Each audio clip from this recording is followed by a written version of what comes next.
नमस्कार देवियों और सज्जनों, व्यालोकवाणी में आप सभी का स्वागत है।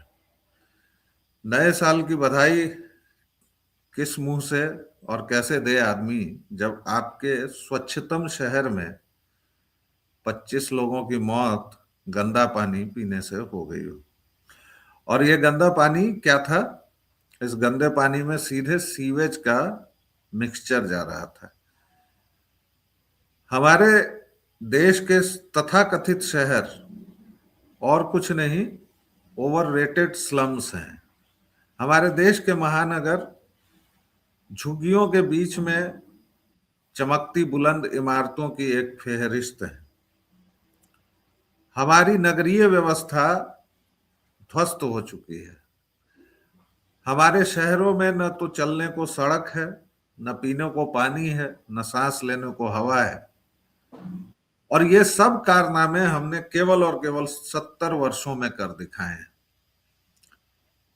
कमाल की बात है कि हमारा इंडस्ट्रियलाइजेशन हुआ ही नहीं है। हम उस दौर में पहुंचे ही नहीं।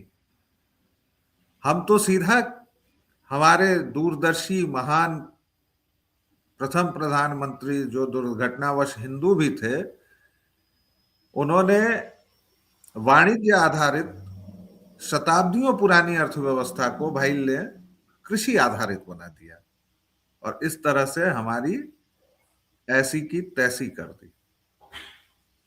आप इतिहास के पन्ने खोज लीजिए और मुझे बता दीजिए कि भारतवर्ष कब ये कृषि प्रधान देश रहा, और क्या कृषि प्रधान देश होकर भारतवर्ष कभी एक समय दुनिया की 32% जीडीपी को कंट्रोल कर सकता था? ऐसा नहीं हुआ है। और भारतवर्ष हमेशा ही व्यापार को प्राथमिकता देने वाला राष्ट्र रहा।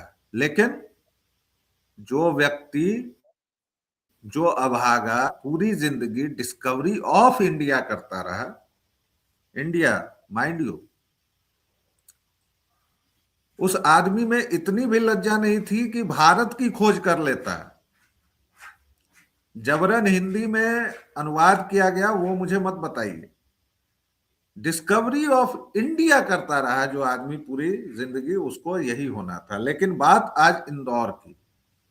स्वच्छतम शहर का तमगा है, 250 लोग बीमार चल रहे हैं, 25 की मौत हो चुकी है। और अगर बुरे कहूं तो टट्टी का पानी पीने से, जिसे आजकल लोग शौचालय, पूप और पता नहीं क्या क्या कहते हैं, 25 जाने चली गई। रुपेश, कैसे इस पर क्या सोचा जाए, क्या किया जाए? जी, नमस्कार व्यालोक जी। व्यालोकवाणी के सभी दर्शकों को मेरा प्रणाम, नमस्कार। देखिए, एक बात समझना होगा कि एडमिनिस्ट्रेटिव जो फिनोमिना है और पॉलिटिकल फिनोमिना है, दो अलग चीजें हैं। भारत की तमाम पॉलिटिकल पार्टियां चुनाव लड़ने में बहुत माहिर हो गई हैं। कुछ उसमें कुछ स्टेट में बहुत बड़ा तंत्र है, वो चुनाव जीत भी जाते हैं। लेकिन सरकार चलाना और चुनाव जीतना दो अलग चीजें हैं। प्रॉब्लम यह है कि इसी तरह से शायद इसमें थोड़ा सा भारतीय जनता पार्टी के कुछ नेतृत्व ने समझा, इसीलिए पॉपुलर पॉलिटिक्स करने वाले लोगों से इतर दूसरे लोगों को भी स्थान भी दिया। जैसे केंद्र सरकार में बैठे बहुत से ऐसे लोग हैं जो चुनाव नहीं जीत सकते हैं, लेकिन उसके बावजूद भी सरकार में अहम भूमिका रखते हैं। दिक्कत यह है कि इंदौर जैसे शहरों में जो घटनाएं घट रही हैं, या देश के तमाम हिस्सों में, इंदौर तो सिर्फ एक उदाहरण हो सकता है। न जाने कितने लोग इस देश में साफ हवा, साफ पानी जैसे बेसिक चीजों से, जो आपको एक आदिम दौर में भी जो उपस्थित था, जो उपलब्ध था, उसके बिना अपनी जान गंवा रहे हैं। दिक्कत यह है कि सरकार को, किसी भी पॉलिटिकल पार्टी को यह समझना होगा कि चुनाव से इतर, पॉपुलर पॉलिटिक्स से इतर, सरकार को जो प्रशासन है उसको लेके थोड़ा सा एक व्यवस्थित तरीके से चीजों को लॉन्ग टर्म में, दीर्घकालिक नजरिए से चीजें करनी पड़ेंगी। दिक्कत वही है कि जैसे अब ये जो कैलाश विजयवर्गीय वाला जो बयान आया, उसके साथ भी दिक्कत यही है कि कैलाश विजयवर्गीय जैसे लोग जो है वो चुनावी तंत्र की उपज है। वो अच्छा चुनाव लड़ सकते हैं, संगठन में ठीक है, कार्यकर्ताओं के साथ उनका संवाद अच्छा है, लेकिन इस पूरी घटना के बाद जिस तरह का उनका बयान आया है वो बहुत असहज करने वाली स्थिति है भारतीय जनता पार्टी के लिए भी और इस देश के तमाम लोगों के लिए। और और एक बार दर्शकों, उस बयान को मैं चलाना चाहूंगा। अब मुझे नहीं पता कि इस पर कॉपीराइट आएगा क्या आएगा, लेकिन एक बार उस बयान को सुनना चाहिए। रिफंड की बात कही गई थी, वो भी नहीं मिला कैलाश जी, और पीने के पानी की ठीक से व्यवस्था छोड़ो यार, तुम फोकट प्रश्न मत पूछो नहीं, यार। फोकट नहीं, ये तो मैं तो वहां होकर आया हूँ। क्या क्या क्या घंटा फोकट के प्रश्न मत पूछो। मैं इसको एक बार फिर चला रहा हूं। ये देखिए, ठीक से फोकट। व्यवस्था छोड़ो यार, तुम फोकट प्रश्न मत पूछो यार। ये व्यक्ति मंत्री है, ये व्यक्ति जिम्मेदार है, और ये व्यक्ति निर्लज्जों का निर्लज्ज है, थेथरों का थेथर है। और इस बेहया को आगे सुनिए। फोकट नहीं, ये तो मैं तो वहां होकर आया हूँ। क्या क्या क्या घंटा हो गया है तुम बात कैलाश जी, बात ठीक से कीजिए। एक बार फिर से सुनिए। क्या क्या क्या घंटा हो गया है तुम बात कैलाश जी, बात ठीक से कीजिए। घंटा हो गया है, और ये व्यक्ति इस देश का नेता है। ये व्यक्ति इस देश में नीतियां बनाता है। ये व्यक्ति देश के स्वच्छतम शहर में 9 लोगों की मृत्यु हो गई है दूषित पानी पीने से। वो आंकड़ा बढ़ ही रहा है, कोई 12 बता रहा है, कोई 14, 25 तक संभावना है। इस बयान को कैसे देखें रूपेश जी? देखिए देखिए ये इससे ज्यादा निर्लज्ज बयान जो आपने शब्द प्रयोग किया वो नहीं हो सकता है।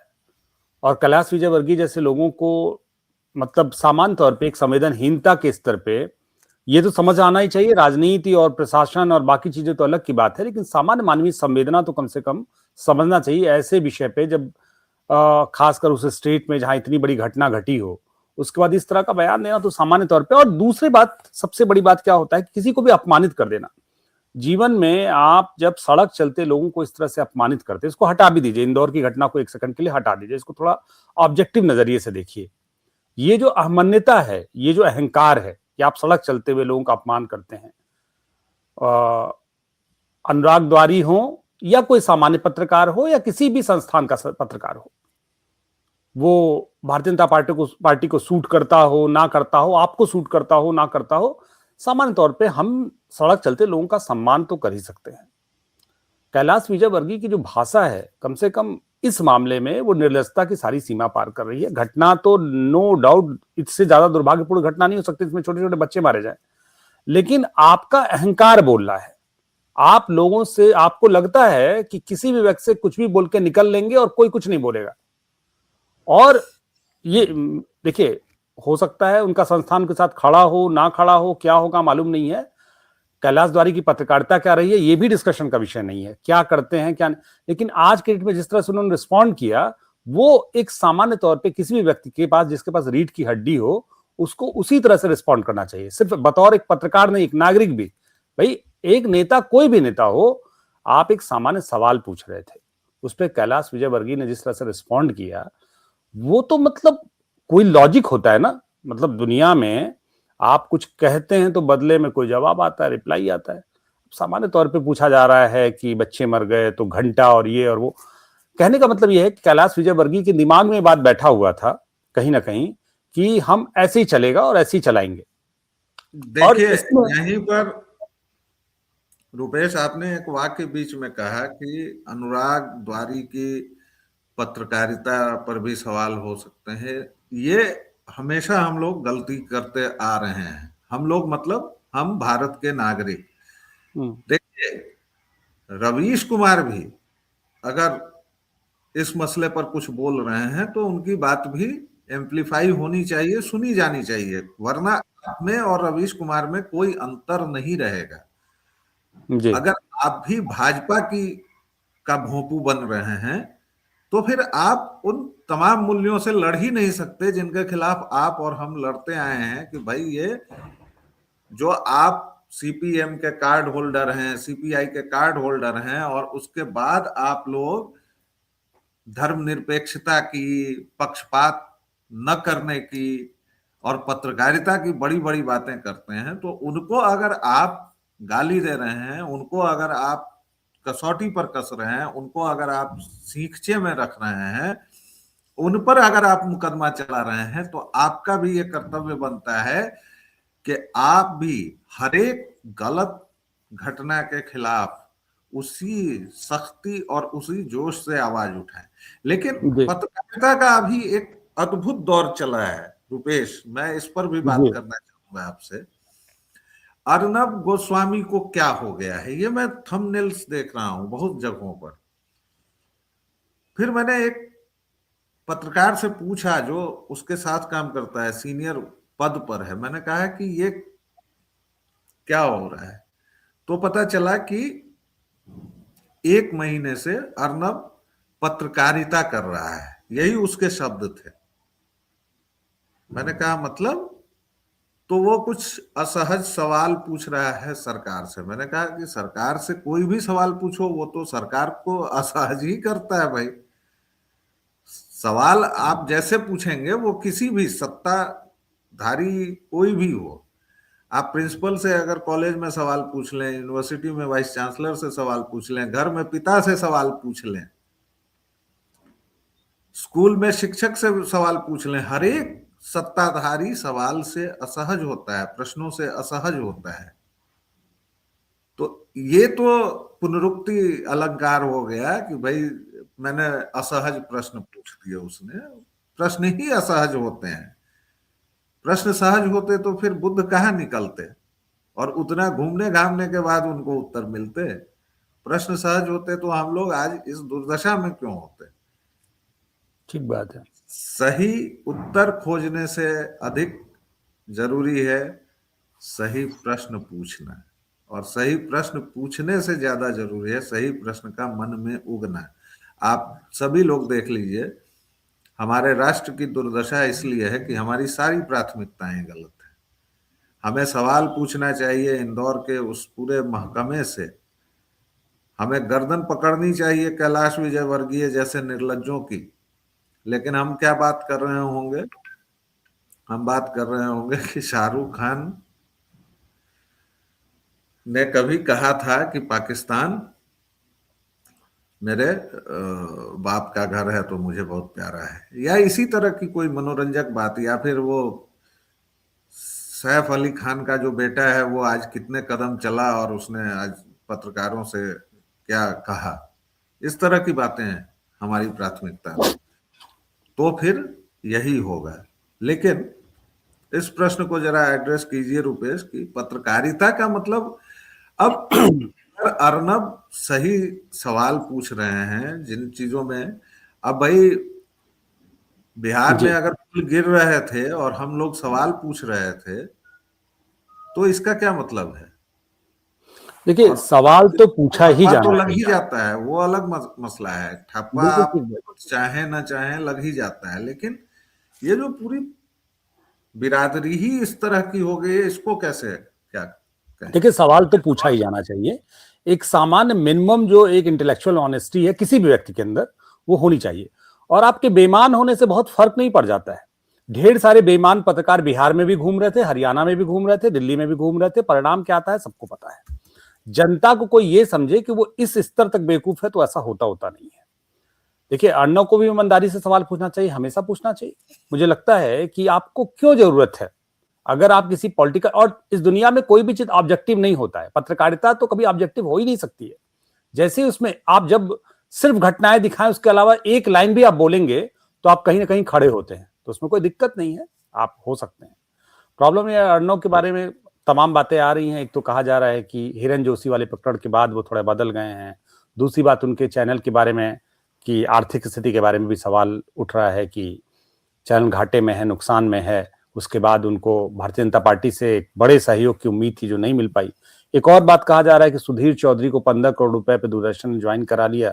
अर्नब को लगा कि मैंने उनसे ज्यादा चिल्लाया, उनसे तेज चिल्लाया है, उसके बावजूद भी सुधीर चौधरी को ये अवार्ड मिला। तो जाहिर सी बात है। देखिए मैं आपको बताऊं, हमारे यहाँ कल एक काका जी हैं, हम जिस संस्थान से जुड़े उस संस्थान में, तो उन्होंने कल एक बात कही कि एक छोटा सा बच्चा आया, वो सबके सामने कुछ लोगों को उसने नमस्ते किया, सबको नमस्ते किया, काका जी का पैर नहीं छुआ। तो उसने धीरे से उनके कान में कहा कि लड़का बहुत बदमाश है, ये जब अकेले मिलता है तो मेरा पैर छूता है, सार्वजनिक तौर पे पैर नहीं छूता है। उनको ये उम्मीद थी कि वहां 10 लोगों के बीच में वो सबको नमस्ते किया था, उनका पैर छूता।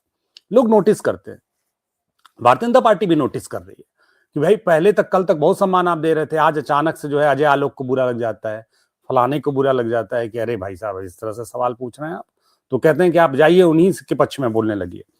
देखिए, दिक्कत यह है कि पत्रकार हो चाहे इस देश की राजनीतिक पॉलिटिकल इकोसिस्टम हो, उसको ये बात समझना चाहिए कि आप बेहतर भी तभी कर सकते हैं। एक पत्रकार अगर किसी पॉलिटिकल पार्टी से जुड़ा हुआ है, जो कि जाहिर सी बात है, इस देश में कोई भी ऐसा पत्रकार नहीं हो सकता है पूरी दुनिया में जो कहीं ना कहीं ना जुड़ा हुआ हो। पत्रकारिता ऑब्जेक्टिव नहीं हो सकती है। अगर सूचना और जैसी आप जर्नलिज्म करने जाते हैं तो आप कुछ ना कुछ बोलते हैं। दूसरी लाइन हो सकता है, इंदौर में एक घटना घटी, उसमें इतने लोग मर गए, उसके बाद जैसे आप दूसरी लाइन पे आएंगे आपका एक नजरिया होगा। दिक्कत यह है कि कम से कम एक न्यूनतम ईमानदारी होनी चाहिए। आपके देखने का नजरिया हो सकता है, आप किसी पर्टिकुलर नजर से चीजों को देख सकते हैं, लेकिन न्यूनतम ईमानदारी अगर नहीं होती है तो फिर वही होता है जो बिहार, हरियाणा और तमाम चुनाव पे ये घूम रहे नए नए पत्रकार जो हैं, वो माइक लेके घूम रहे होते हैं और ऐसा लगता है कि साला किसी की जरूरत ही नहीं है और सरकारें बनवा रहे होते हैं। तो ये संकट तो है। ऑब्जेक्टिविटी इज अ मिथ, वस्तुनिष्ठता एक मिथक है, ऐसा कुछ भी नहीं होता है। हाँ, लेकिन हमारे छोटे भाई ने जो बात कही उसमें एक वाक्य, अनुभव के 4 वर्ष एक्स्ट्रा है मेरे पास तो मैं जोड़ देता हूं।